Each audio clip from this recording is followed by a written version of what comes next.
আজ তোমাদেরকে যে মন্দিরটি দেখাতে চলেছি সেটি অবস্থিত কন্যাগড়ে।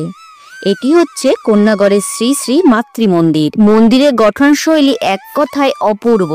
সামনের দিকে করা হয়েছে ভগবান বিষ্ণুর বিশ্বরূপ ও মহাভারতের একটি দৃশ্য। মন্দিরটি দোতলা বিশিষ্ট। মন্দিরে প্রবেশ করে তোমরা দর্শন করতে পারবে একসাথে 51টি সতীপীঠ, কারণ এই মন্দিরের দেয়ালে নির্মাণ করা হয়েছে 51টি সতীপীঠের বিগ্রহ।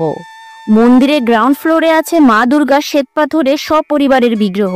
আরও আছে মন্দিরের প্রতিষ্ঠাতা সহধর্মিনীর একটি বিগ্রহ। এর সাথে আছে মহাদেবের 12টি জ্যোতির্লিঙ্গ সহকারে আছে দেবাদিদেব মহাদেবও।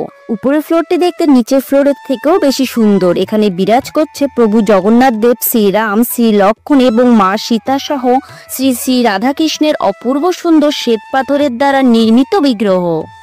আরও আছেন মা শেরবালী এবং মা কালী সহ 10 মহাবিদ্যা।